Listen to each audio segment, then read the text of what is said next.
Ladies and gentlemen, my name is Jeff Crane. I'm here with Bruce Fenton. We are at Bit Angels Tokenize 2025 in Las Vegas. Bruce, it's such a pleasure to meet you. I just got out of listening to you, and I listen to everybody and I try to take them at face value. So everything you said, at first I was like, is he being serious? I'm like, oh, that guy's sarcastic and he's really funny. You should be a stand-up comedian, dude. I literally thought you got kicked out of like 22 casinos. It's such serious stuff, but people do get a laugh out of it. It was which so is great, early I in the morning. guess, I'm so. like, man, this is getting serious Good. quick, bro. Anyway, it's such a pleasure to meet you. And what's neat about it is I've heard of you, but I don't really know much about you. And on the way here to interview, they're like, dude, you're going to interview Bruce? I'm like, well, yeah, so apparently you have a name and you've been doing some things. Great. Tell me a little bit about your most recent background, right? And we'll just do a fast forward timeline of what you've been doing. And I heard you've been doing some stuff with like Satoshi Roundtable and stuff like that. Can you throw in some of that for me? Yeah. We own the Satoshi Roundtable, which is a very cool event. I think it's one of the best events. I tried to design an event that I would like to go to. Believe it or not, I'm a bit of an introvert. I like to kind of have quiet conversations. I love David. He's a great friend. I love the big events, but I also like quiet conversation. So I think the two events are a good balance. He always comes to mine. I always come to his. So very, very different feel, much smaller, 400 people limit, very strict. David who? David Bailey from the big Bitcoin event this week here in Vegas. And so, yeah, I like kind of a small, quiet event, invite only, the best thing about these events is the conversation. So we try and create something about conversations and very low logistics. You don't have to worry about where your Uber is going to go and who's going to go here and everything's right in one place. All the meals are included. It's nice and simple. So we do that. And then of course I've been in the investment business. That's my primary business. I've been doing that for 30 years in some form or another. And, investment and advisory and, just kind of Bitcoin focused and, looking at how the world's changing. I am a student of nonverbal communication and how personalities work. And what I noticed, if I may, if you give me permission, sure, and your personality, is I have a feeling the way that you speak, it comes to you the second or maybe even a millisecond before it actually hits your mouth. And what that tells me is you live with a high standard of integrity. That has nothing to do with morals, but integrity. Integrity is belief. Mm-hmm. So if you don't, correct me if I'm wrong, if you don't believe it, you're not going to say it. Right. And so it's kind of really refreshing because there's nothing scripted. Yep. You could have said what you just said 15 different ways, 15 different times. Yep. So which means it's like, it's right there in the heart. So my question is, we're filled with this beautiful, like loving female energy, blockchain energy. Yeah. Isn't it incredible that we come across people like yourself? Like, you're a unicorn, but dude, there's so many people out there with great hearts. Michael Turpin, Joyce Chow. I can name so many other ones. Tell me about our community. Let us know what it is about this community that you're able to get up and we're all able to be like, dude, we love Bruce. It's a great community. This week especially, there's hundreds of people that I know here, good friends. And now we've had a long history, people, we've known each other for a long time, decade plus, and we've been through a lot of ups and downs. We've seen each other's ventures, work. Sometimes some people it doesn't work. People have gone through big life changes. And time is time is the biggest constant for everybody in humanity. 12 years is a long time. That's how long I've been in this space, 13 years or so. So you have people, they were 22-year-old kids, and now they're 35-year-old adults with kids and families of their own. And were you guys crashing on each other's couches? Yeah, there was. There was a lot of that. Tell me any story, like anything that comes in the early days. It was there was a cycle of conferences. Michael Turpin went to all of them. There was like 12 Bitcoin conferences in the world in probably 2013, and kind of all of us went to all of them. It's like once a month, like, oh, wow, this is a thing. I'm going to be serious about this. I'm going to go to every Bitcoin conference there is. Of course, that's impossible today because there's probably 50 a day somewhere in the world. Dubai alone has 10 a week. But in those early days, it was a very small, tight-knit community. And a lot of those people are right here in Vegas right now, right here in this room. A lot of those people have just stayed. They've had ups and downs various times, but they've stayed with the technology. They're true believers. A lot of them are extraordinarily wealthy. They never need to work again, but they're working harder than they've ever worked because they believe in this. And that's great. Really good friends, good people that I'm philosophical. I'm a unique or not. I'm an unusual philosophical person. I have my opinions. They're not for everybody, but I find a lot of people in my tribe in this community, and we agree on a lot of things, which is beautiful. What I love about the community, and thank you so much for Bruce saying that in such a great way, is that if Bruce is saying it, then I don't have to say it. In the quote unquote real world, what happens is somebody else goes blah, blah, blah, blah, blah, and then they make it their own. Yeah. So if we have a Bruce, why do we need another? Let Bruce do Bruce. Let Jeff do Jeff, right? Yeah. Let Adrian do Adrian.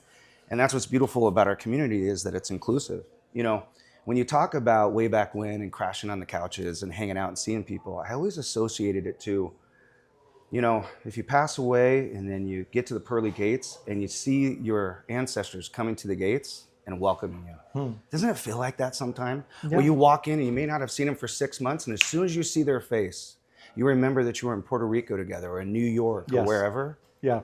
Isn't that incredible? Does that happen outside Yeah. of other communities? And you remember everything you've been through. Yeah. You go and say, there's somebody here who's done very, very, very well. And I remember every time I see him, I say, I remember the time we were in a car in New York at Consensus in, I think it's 2017, and Bitcoin hit 3,000 for the first time. And he turns to me and goes, "We're going to be rich." And it's really hilarious because he is very rich now. And it's like, it's a neat thing because we had already known each other for, 5 years at that point. And, you have a lot of people that have been through a lot, and it's really it's really very exciting. It's a good community, very close knit, a lot in common. We don't have a lot in common with we have a lot more in common with each other generally than your average stranger. My kids' friends' parents or something. I get along with people, but there's nothing like the people who've been through this, who've been in this, who've experienced it, who've been on this journey. And the philosophy is good too. People who believe in freedom and human rights and less government and that decentralization and better money can make the world a better place. There's nothing cooler than that. I grew up in the 70s and in the 80s, and there's this movie called Meatballs with Bill Murray. Yeah. And it's all about going to camp. Yep. And there's this kid who just doesn't fit in. So Bill puts his arm around him. We're all like that sometimes. Yeah. Yeah. We need somebody to put their arm around us. And at the end of the movie, the kid is going to go off to be a camp director. Right. And he showed him the way. Yeah. Right?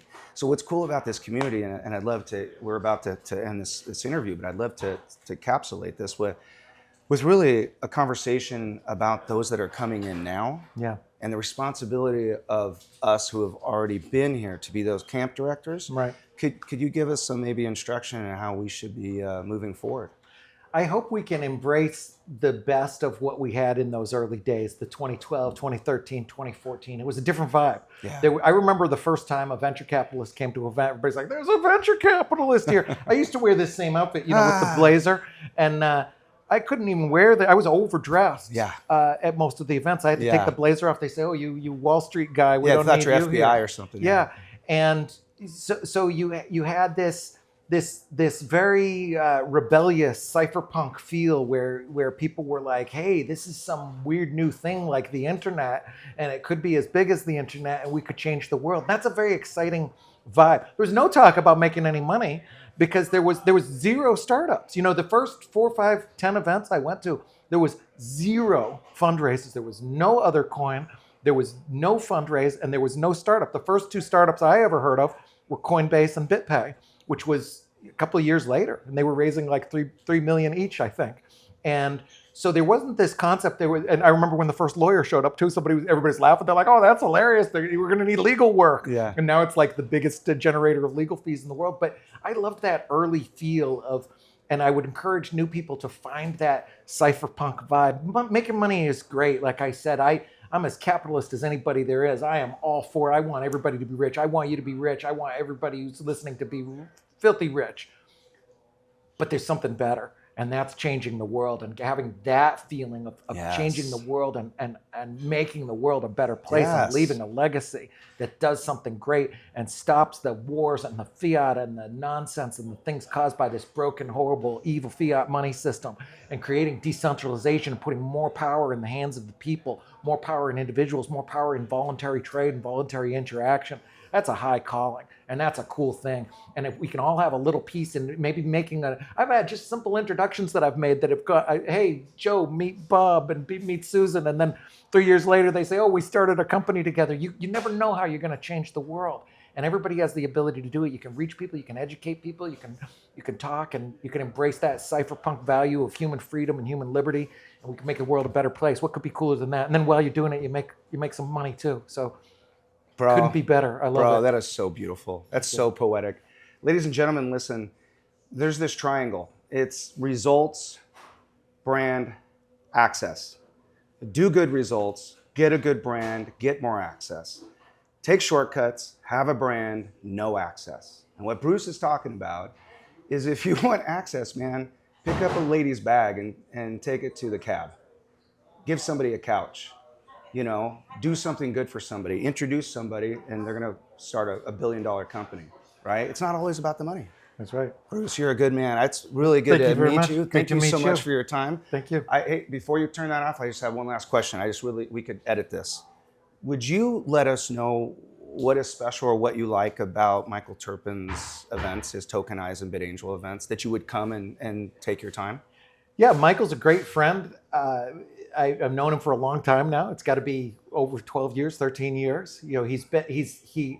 His energy level is off the charts. I don't think I know anybody who travels as much as Michael. He's everywhere. He's everywhere all the time, and he's tireless, and he's always very, very engaged in every discussion. He's the only person other than my family who has made it to every round table. There's a lot of people who've missed one, who've been to 11 of them or something, or 10 of them, but he's the only one who's been to every one. He goes to a lot of events. He adds a lot to the community. He knows a lot of people. Very knowledgeable, very smart. He's a good role model that a lot of people could learn from, and he's been a great connector, and he's a good person who's done some great stuff, and I think he's had a lot of fun doing it, and I think he's done well at it financially as well, and it couldn't happen to a better guy.